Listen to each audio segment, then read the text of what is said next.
السلام عليكم ورحمة الله تعالى وبركاته. في هذه الإطلالة إن شاء الله التي سوف نناقش فيها ورش السيد فوزي القزاع منذ 5 ولايات بالجامعة الملكية المغربية و5 كؤوس إفريقية التي تزامنت مع هذه الولايات. سي فوزي القزاع، أولا نبدأ بالصلاة والسلام على سيدنا محمد صلى الله عليه وسلم، خاتم الأنبياء والرسل.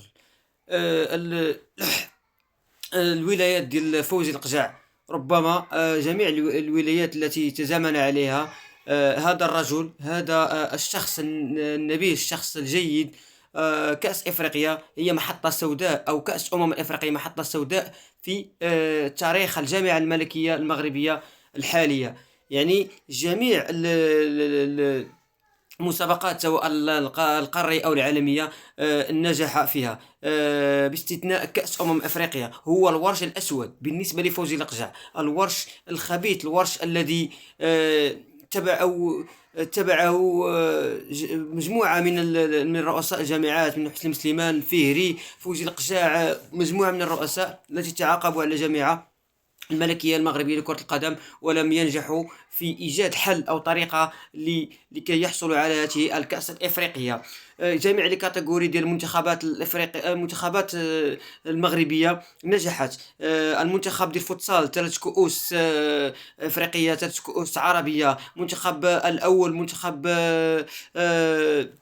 الذي وصل إلى نصف نهائي كأس العالم. يعني ولا أحد كان يظن على أن المغرب سيذهب بعيدا في هذه الكأس العالمية في قطر 2022. منتخب 17، منتخب الناشئين، فازوا بكأس العالم في تشيلي. منتخبات أقل من 15 مع السوهبي، ومع المنتخب ديال كأس العرب مع السي طارق سكيتيوي، منتخب محلي الذي فاز كذلك بالشان.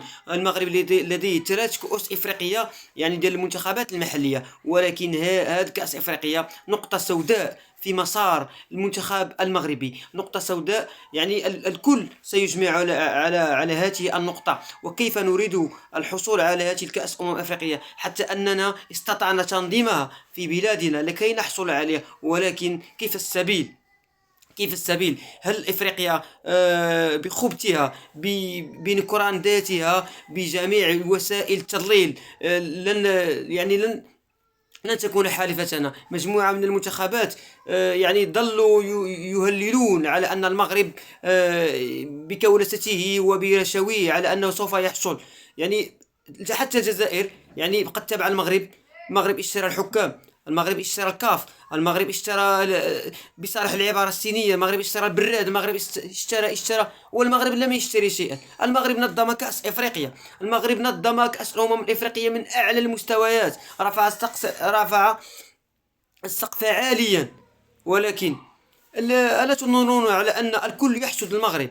الجزائر، لماذا لم تقم الجزائر بتنظيم دورة 27 أو دورة 28؟ لماذا لم تقدم ملفها لكي تحصل على هذه الدورة 28؟ لحد الساعة لم تجد الكاف من سيقوم بتنظيمها.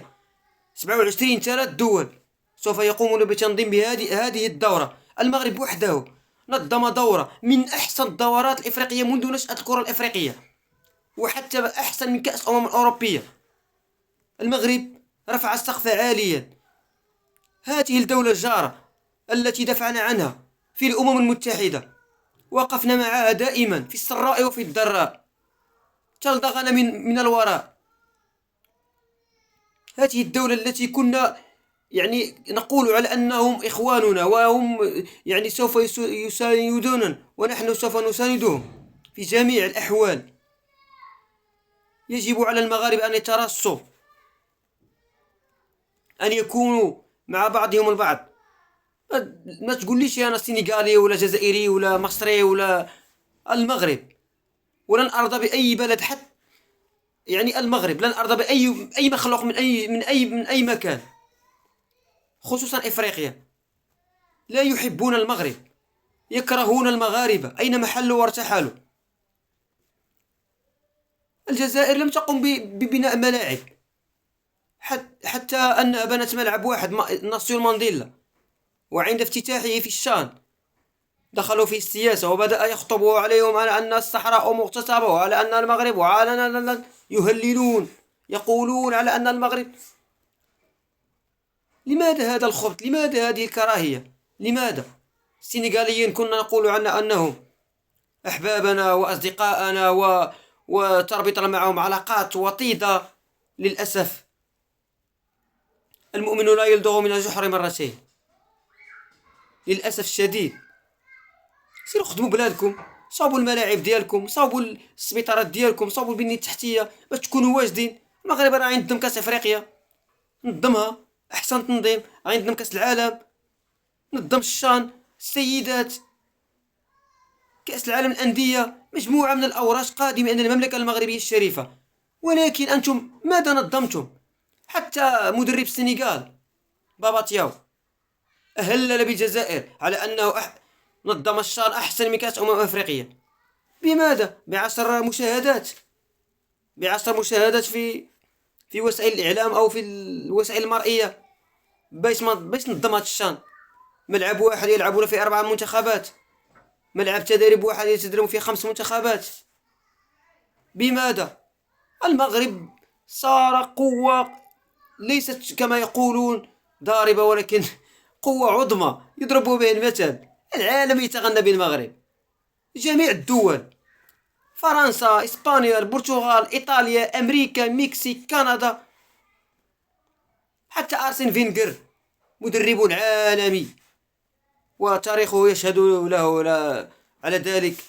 قال عن أحسن دورة نظمت هي كأس أفريقيا التي أقيمت بالمملكة المغربية.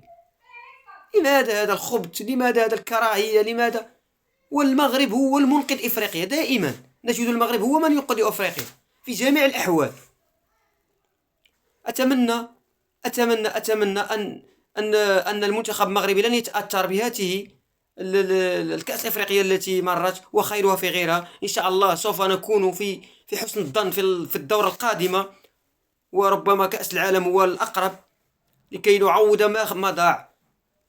المغرب لن يقبل بالذهاب إلى الخروج من دور المجموعات. المغرب يعني رفع السقف عاليا في كأس العالم بقطر، وصلنا إلى النصف أو النصف النهائي، وهذه الدورة نريد النهائي إن شاء الله. ولما الفوز بالكأس العالمية؟ هذا ليس مجرد حلم بل واقع، لأن المغرب لديه رتبة عالمية 8، ويجب عليه أن يكرر ما فعله في قطر وأكثر. وشكرا لكم متابعينا الكرام، والمرجو منكم المساندة والبارتاج والمتابعة. وإن شاء الله دائما سوف نقوم بصناعة فيديوهات يعني في جميع الأحوال. يعني أي جديد سوف نقوم بتفعيله. وشكرا لكم، تحياتي.